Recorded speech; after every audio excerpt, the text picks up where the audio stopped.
Bonjour à tous les participants d'aujourd'hui. Bienvenue pour ce nouveau point du point marché justement donc avec Carmignac en compagnie donc de Kevin Tozé. Bonjour Kevin.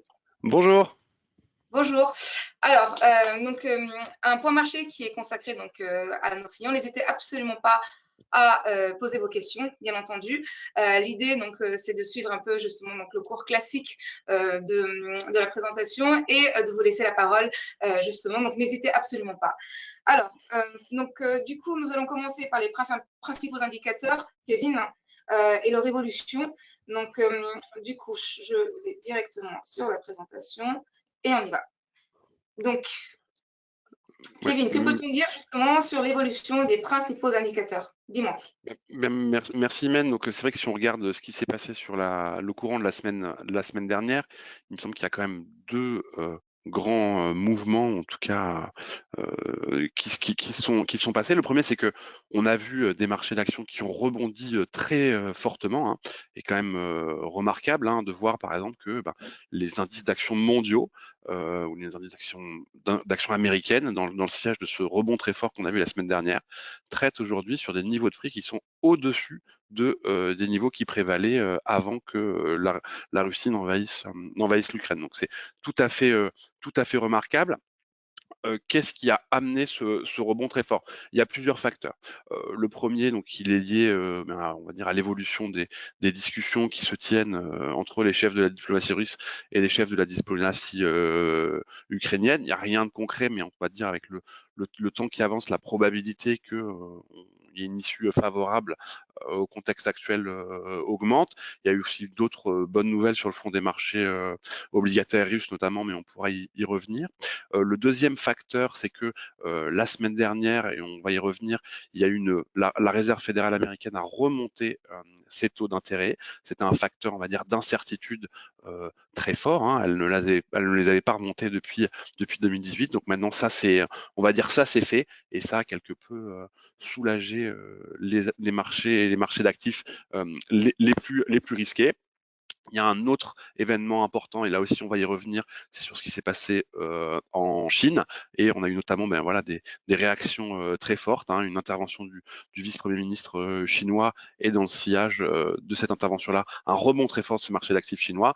Et puis on l'a vu aussi la semaine dernière, hein, on l'illustre ici sur la partie de droite, le pétrole il est aussi en retrait, et ça on va dire ça enlève un petit peu d'inquiétude de la part des investisseurs quant à, on va dire, le risque de voir une inflation induite par les coûts venir trop fortement endommager la trajectoire de profit des entreprises. Et puis tout ça, ça s'est passé, on va dire, dans un contexte où les investisseurs mondiaux étaient extrêmement prudents, hein. Il y avait un sentiment de marché extrêmement négatif, et donc on a vu un rallye très fort de marché dans un contexte où il y avait sans doute beaucoup de positions qui couvraient les risques qui se sont débouclés. Alors, qu'est-ce qu'on a vu sur ce mouvement de remontée, on va dire, de l'appétit pour le risque? Mais on le voit, hein, les marchés d'actions européennes, ils continuent sur leur bonne lancée, hein. On en avait déjà parlé au cours des dernières semaines. Les marchés d'actions chinois, on voit plus 5% ici pour les indices MSCI Chine. Et si on prend d'autres indices, et notamment les entreprises chinoises cotées aux États-Unis, on a des rebonds sur la semaine qui sont de l'ordre de 40%, hein. C'est absolument phénoménal. Donc, tout à On fait. va en Un, reparler tout à l'heure. Ouais, un mouvement donc très fort sur les marchés d'actions. Et puis, ce qu'on monte ici sur les marchés obligataires, on a une remontée des taux d'intérêt sur ces marchés obligataires. Et donc, voilà, le corollaire de cette remontée des taux d'intérêt dans le sillage de la remontée des taux d'intérêt de la Réserve fédérale d'une part, et puis, on va dire, de positionnement ou de discours de banquiers centraux qui montrent quand même, qui adoptent quand même un ton assez dur, hein, qui priorise on va dire le risque inflationniste au risque récessionniste. Le corollaire de ça, c'est qu'on a vu une baisse des prix des indices obligataires. D'ailleurs, hein, ces mêmes indices obligataires, ils traversent une des phases les plus compliquées de leur histoire, hein. Si je prends des indices qu'on appelle dans notre jargon aggregate, hein, c'est-à-dire qui mélangent des obligations souveraines européennes et des obligations d'entreprises européennes, on a depuis leur point haut une baisse de ces prix de moins 8%, hein. C'est une première historique. Alors si on regarde maintenant, Alors justement, Donc, côté macro, tu voulais bien faire un sûr. zoom sur à la fois la Réserve fédérale américaine, Oui. mais également justement sur la politique monétaire et budgétaire menée par Pékin. Exactement. Donc, si on regarde d'abord ce qui se passe du côté des États-Unis avec bien ce qui s'est passé la semaine dernière, bien ça y est, hein, on a eu une première hausse de taux aux États-Unis. Alors ici, on vous met l'évolution des taux souverains américains à horizon 2 ans, qui on va dire est une approximation de là où pourraient être les taux de dépôt américains à l'issue de ce cycle. Et on voit que c'est quand même très fortement corrélé. Et donc, il y a déjà eu bien une première hausse de taux de 25 points de base la semaine dernière, donc 0,25%.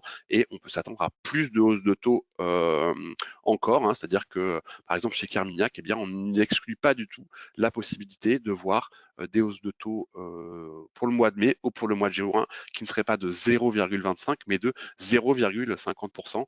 Ça, pourquoi pour venir contrer ou se mettre en face de pressions sur les prix qui sont quand même particulièrement importantes. On en a déjà parlé au cours des webinaires précédents avec des publications d'inflation qui sont très fortes aux États-Unis, mais aussi des facteurs, on va dire, d'un peu plus de long terme qui tentent à montrer que l'inflation pourrait être beaucoup plus présente que ce qui est globalement anticipé. Donc, on va dire beaucoup plus pérenne que transitoire globalement. Donc ça, c'est Alors justement, donc du coup, parallèlement en fait à la Fed, on a un contraste justement donc, qui se pose par rapport à la Chine. tout à fait. Et c'est vrai que on se souvient, hein, c'était un contexte qui avait été très compliqué l'année dernière, par exemple, pour les marchés d'actions chinois. Pourquoi? Bien parce qu'on avait eu, on va dire, un durcissement et de la politique monétaire et de la politique budgétaire. C'est vrai que ça fait partie de nos thèses d'investissement chez Carmignac, c'est que, ce qui nous attend pour 2022, c'est bien qu'on aura une forme d'assouplissement, tant sur le front monétaire que sur le front budgétaire en Chine. Alors pour l'instant, voilà, il y a eu des mesures relativement graduelles qui sont allées dans ce sens. Et puis là, on a l'impression que voilà que les autorités chinoises passent la seconde, si vous me permettez l'expression, et accélèrent, en tout cas réalisent largement qu'il va leur falloir en faire plus. Et voilà, on illustre ça sur la partie de droite. Hein. Vous avez sur ce graphique donc l'évolution des taux d'emprunt chinois. Hein. C'est leurs outils à eux de politique monétaire et puis les taux de dépôt de la Réserve fédérale américaine. Et je trouve ça assez parlant de voir qu'au moment même où voilà, les autorités américaines ont remonté leurs taux d'intérêt, hein, c'est cette ligne grise, verte claire, dans le même temps, les taux d'emprunt chinois, eux, ils sont en train d'être baissés. Donc c'est bien que les autorités chinoises sont en train d'adopter une ligne de conduite beaucoup plus accommodante. Vous avez voilà sur la partie de gauche un extrait du discours donc du vice-premier ministre chinois de la semaine dernière, et dans le sillage le rebond très fort des marchés d'actions chinois. Là aussi c'est assez remarquable pour le mentionner, il me semble. Alors, qu'est-ce qu'on fait dans ce contexte? À quoi est-ce qu'on peut s'attendre? Les attentes de croissance en Chine, elles sont, ce que nous disent les autorités chinoises, c'est de l'ordre de 5,5% pour 2022. C'est sans doute encore, on va dire, un petit peu optimiste, en tout cas un petit peu optimiste à la lumière des mesures de soutien budgétaire qui ont été apportées, hein, qui se limitent aujourd'hui à 2,2% de stimulus budgétaire en Chine attendu pour 2022, mais on va vraisemblablement avoir plus de mesures qui iront dans ce sens-là. L'autre facteur qui a pesé sur les marchés d'actions chinois, c'est quoi? C'est, je vous le disais, toutes ces actions qui sont notamment cotées aux États-Unis.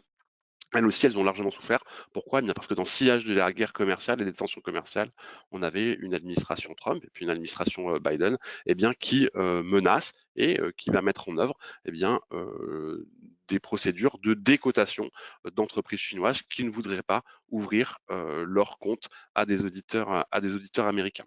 Donc ça induit un pessimisme très fort. Et on a aussi eu des annonces la semaine dernière qui vont dans le sens de potentiellement un ton, on va dire, un petit peu moins dur sur ce front-là.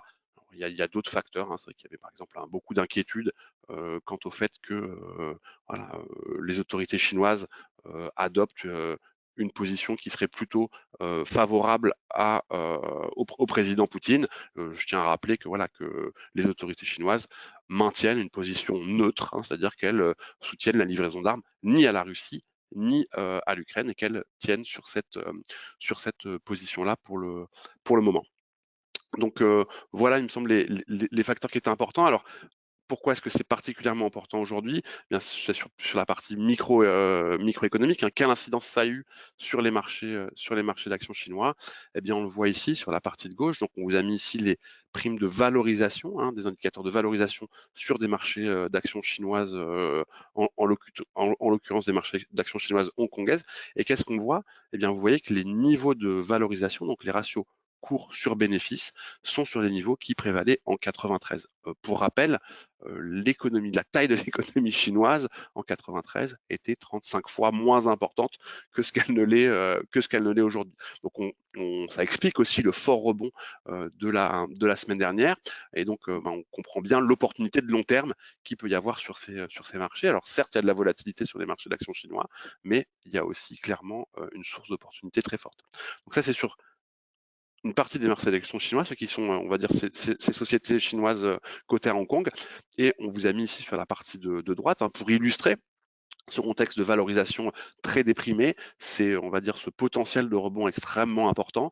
On vous a listé ici deux entreprises qui sont, elles, des entreprises chinoises, donc une impliquée dans le domaine de l'éducation et l'autre dans le domaine des vidéos Internet et des vidéos en ligne. Et donc, alors je suis désolé, c'est les copies d'écran de nos outils de gestion, mais ça illustre bien ça. C'est des sociétés qui sont cotées aux États-Unis. Et vous voyez que euh, la valeur de l'entreprise, hein, donc la valeur de l'entreprise est elle inférieure à sa capitalisation boursière, hein, ce qui est une aberration absolument extraordinaire.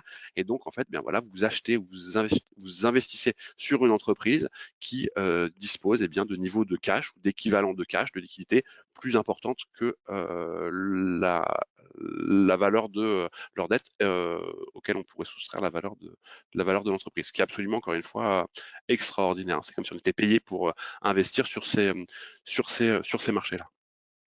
D'accord. Donc, du coup, en fait, une fois cette situation macroéconomique et microéconomique dépeinte, le mot, justement, donc, de cette semaine, c'est, je te laisse la parole.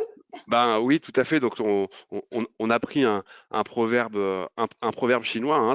Ça illustre bien que ce qu'on disait, c'est-à-dire que clairement, ce qui a été une source d'inquiétude par le passé, eh bien constitue potentiellement une source d'opportunité très forte pour le futur. Et c'est qu'en Chine, eh bien le caractère, hein, l'idéogramme qui décrit le mot crise, eh bien combine un idéogramme qui veut dire danger et un autre qui veut dire opportunité. Et c'est bien pour ça que voilà que des D'accord. gérants actifs comme Carmignac, eh bien se réexposent aujourd'hui ou s'exposent aujourd'hui à ces marchés d'actifs chinois.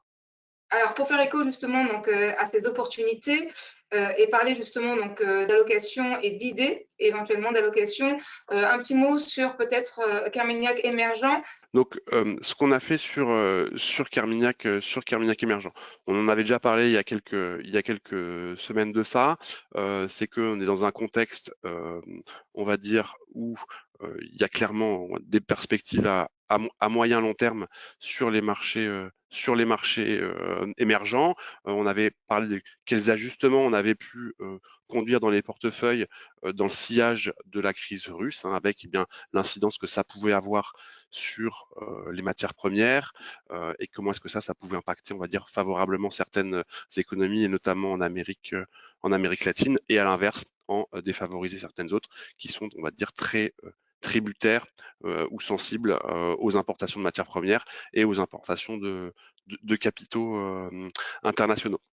Vous voyez sur Carmignac émergent, notre principale conviction, hein, c'est illustré ici sur ce graphique au milieu de cette diapositive, eh bien, ce sont les marchés d'actions chinois, euh, y compris Hong Kong. Alors, comment est-ce qu'on investit sur ces marchés-là si on avance d'une diapositive?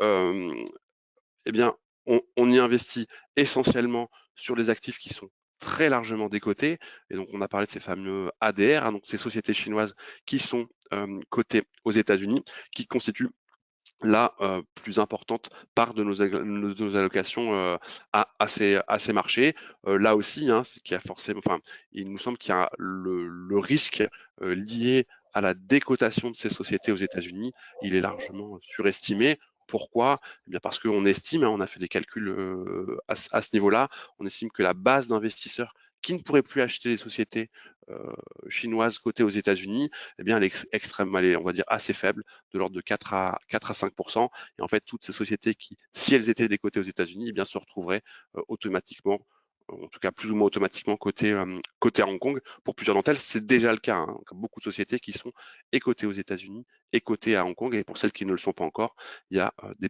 procédures de cotation sur les marchés locaux qui sont largement accélérées. Alors, comment est-ce qu'on investit sur la Chine dans ce contexte-là? Eh bien, c'est ce qu'on illustre ici sur la partie de droite. On a 4 grands thèmes d'investissement qui sont des thèmes d'investissement de long terme, hein. Là aussi, hein, il faut avoir en tête que quand on investit en Chine, on n'est pas en train de faire un coup en bourse, on investit sur des perspectives de long terme qui sont liées à l'innovation technologique. Hein. Là aussi, dans le sillage, par exemple, des tensions commerciales entre la Chine et les États-Unis, eh bien, la Chine a largement accéléré ses investissements dans le domaine technologique, et donc c'est clairement, on va dire, un facteur, un moteur de performance puissant et avec beaucoup de visibilité pour les années à venir. Un nouveau mode de consommation, hein, là aussi, dire l'émergence d'une classe moyenne en Chine, c'est des thématiques là aussi qui sont déjà en place depuis quelques années. Donc voilà, tout ce qui est lié par exemple à la consommation digitale, ça nous touche nous Européens, ça touche les Américains, mais ça touche aussi le consommateur chinois. L'autre grand thème, c'est celui de la santé. Là aussi, on va dire ce qu'on appelle le vieillissement de la population, eh bien, ça touche également aujourd'hui la population chinoise. Hein. Il y a voilà, une population chinoise qui vieillit. Il y a plus de Chinois de plus de 65 ans aujourd'hui qu'il y a de Russes sur la planète. Donc ça aussi, ça veut dire que eh bien, c'est on va dire des marchés qui sont extrêmement porteurs sur le long terme. Et puis la transition écologique. Hein, là aussi, la Chine, par exemple, importe beaucoup de matières premières. Elle a une ressource qui est quasiment infinie, en tout cas qui est extrêmement conséquente, c'est une capacité manufacturière. Et donc, eh bien, la Chine a largement avancé sur le domaine de la transition énergétique. Elle est d'ailleurs leader, et largement leader pour tout ce qui est euh, énergie renouvelable, et notamment composantes qui servent à fabriquer de l'énergie via le solaire notamment. Et donc voilà comment est-ce qu'on est investi aujourd'hui sur la Chine, qui constitue la principale position dans le fonds Carmignac émergent et la principale surpondération. En dehors de la Chine, si on avance d'une diapositive, donc vous avez ici bien voilà les derniers mouvements qu'on a pu conduire dans Carmignac émergent au cours des dernières semaines et des derniers mois. On a renforcé nos expositions à la Chine parce que bien voilà, elle traitait sur des niveaux particulièrement déprimés. On a également renforcé nos expositions à certaines valeurs technologiques coréennes, hein, là aussi qui traitaient sur des niveaux de valorisation particulièrement attractifs, qui avaient souffert dans cet environnement de rotation sectorielle. Et puis je le disais tout à l'heure, on s'est exposé ou réexposé davantage à certaines valeurs, certains pays qui eh bien, devraient tirer leur épingle du jeu dans le contexte actuel, l'Amérique latine notamment, qui exporte eh bien, voilà, et des matières premières énergétiques et des matières premières alimentaires et également, et donc qui, on va dire, eh bien voilà, s'en sortent pas trop mal ou s'en sortent plutôt bien dans ce contexte actuel, d'autant plus quand on a des investisseurs internationaux qui vont avoir, on va dire, une forme un peu plus de défiance vis-à-vis de l'Europe dite émergente, donc qui peuvent réallouer leurs capitaux plutôt vers les marchés émergents sud-américains. Et à l'inverse, c'est ce qu'on met ici sur la partie de droite, on a plutôt eu tendance à réduire nos expositions, à mettre en place des couvertures sur les marchés d'actions indiens, qui traitent sur des niveaux de valorisation particulièrement élevés, et l'économie indienne devrait également souffrir dire, de la hausse des matières premières qu'elle importe très largement.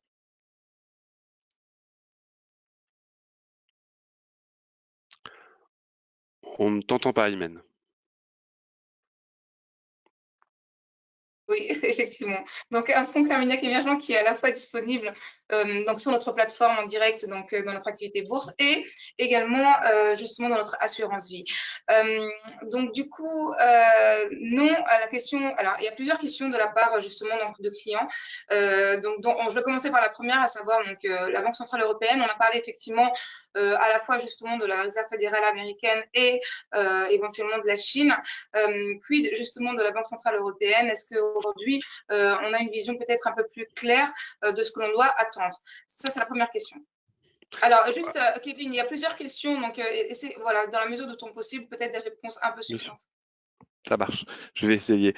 Sur ce qu'on peut attendre de la Banque centrale européenne. La Banque centrale européenne, elle nous a dit qu'elle en ferait moins. D'accord? Donc elle va sans doute arrêter son programme d'achat d'actifs d'ici le troisième trimestre de 2022. Et ça pourquoi? Eh bien pour se garder la porte ouverte sur la possibilité de faire une hausse de taux d'ici la fin de l'année. Donc là aussi, on va dire le discours de la Banque centrale européenne, il est largement aligné sur celui des grands banquiers centraux mondiaux. Il est que la préoccupation de la Banque centrale européenne, c'est bien, l'inflation plus que, on va dire, la bonne tenue ou la mauvaise tenue des marchés d'actions, des marchés financiers ou les craintes de risque récessionniste qui sont pour l'instant, jugées moins importants que ce risque d'inflation. Donc on peut s'attendre à ce que la Banque centrale européenne, elle en fasse moins. Alors, chers clients, je vais m'efforcer de poser l'ensemble de vos questions. Donc, je continue. Donc, concernant déjà le fonds Carmignac émergent, un de nos clients nous dit, mais aujourd'hui, il est dans le négatif. Donc, est-ce qu'il faut s'attendre à un rebond de la performance de Carmignac émergent? Alors oui, le fonds, il est en performance négative. Il a été en performance négative quasiment depuis le début de cette année. Est-ce qu'on peut s'attendre à un rebond? Mais on a déjà commencé à voir ce rebond s'opérer dans le fonds Carmignac émergent. Par exemple, sur la semaine dernière, du fait de ce rebond des marchés d'actions chinois auxquels on est largement exposé, le fonds enregistre plus de 7% de performance sur la semaine contre un peu moins de 3% pour son indice de référence. D'accord. Toujours sur Carmignac émergent, on est bien d'accord que celui-ci n'est pas PEable, hein, on est d'accord, hein. C'est Non, une question également qui est posée justement par un de nos clients. non, Euh, non, ce sont des marchés d'actions émergents et donc pas des marchés d'actions tout à fait. européens et encore moins au sens de l'éligibilité au PEA. Une autre question justement, donc, c'est comment concilier marché émergent et notamment marché asiatique, marché chinois, avec l'investissement socialement responsable, avec la notion d'investissement socialement responsable. Comment on peut concilier les deux? Et notamment concernant justement les actions chinoises. Ouais, alors quand nous on investit sur un fonds action en intégrant des critères extra-financiers, et c'est le cas dans Carmignac Émergent, qui est un fonds qui intègre des critères extra-financiers, qui est d'ailleurs labellisé comme tel, et notamment par les organismes de labellisation de l'État français et belge également. Euh, on va se concentrer sur les critères extra-financiers qui sont spécifiques aux entreprises. D'accord? Donc on va regarder quelle va être, voilà, comment est-ce que ces entreprises sont notées d'un point de vue d'impact, en tout cas en termes de notation environnementale, sociale, la structure de gouvernance également. Dans Carmignac émergent, qu'est-ce qu'on fait pour intégrer ces critères extra-financiers? On met en place par exemple des systèmes d'exclusion, c'est-à-dire qu'il y a certaines valeurs, certains secteurs sur lesquels on ne va pas investir de facto sur la base de ces critères extra-financiers. On va au-delà de là. Je parlais de quelques thématiques d'investissement, par exemple sur la Chine, mais c'est vrai à plus grande échelle sur le fonds Carmignac émergent. C'est-à-dire que ces thématiques d'investissement, elles sont elles aussi, on va dire, largement et pleinement alignées avec ces critères extra-financiers. Je parlais par exemple de la dynamique de tout ce qui est lié à la santé, par exemple, tout ce qui peut être lié à la financiarisation de certaines économies, certaines économies émergentes. La transition énergétique, on en a parlé, on a beaucoup de valeurs, par exemple dans le portefeuille en Chine, qui sont largement impliquées là-dedans. Sur ce qui est du risque, on va dire souverain extra-financier, donc c'était peut-être aussi le sens de ta question. Là aussi, sur la Chine, par exemple, il y a des choses très favorables et qui sont, on va dire, qui s'y passent. C'est-à-dire qu'on a une dynamique qui est importante. Par exemple, sur la transition énergétique, la Chine investit énormément sur tout ce qui est lié à la transition énergétique. On parlait du secteur de la santé. Voilà, au cours des 10 dernières années, eh bien, on a un système de santé qui couvre aujourd'hui l'intégralité de la population chinoise. C'était pas le cas par le passé, ou en termes de, eh bien voilà, de niveau de vie qui s'est largement amélioré. Il y a des millions et des millions de Chinois qui ont été extraits, on va dire, du seuil de pauvreté au cours de ces dernières années. D'accord. Donc, on le rappelle, c'est un fonds qui est labellisé ISR, ce qui signifie qu'en fait, il a fait l'objet d'un audit pour justement l'octroi de ce label. Et par ailleurs, on va faire l'objet également d'un contrôle par la suite pour le maintien également de ce label. Donc, ce filtre est bien justement contrôlé par les autorités, pour le coup, françaises. Deux dernières questions. La première, ça concerne justement donc toujours la Chine. Est-ce que vous pouvez nous dire justement combien représentent les actions chinoises en matière de capitalisation face au reste du monde émergent, mais également face au monde développé?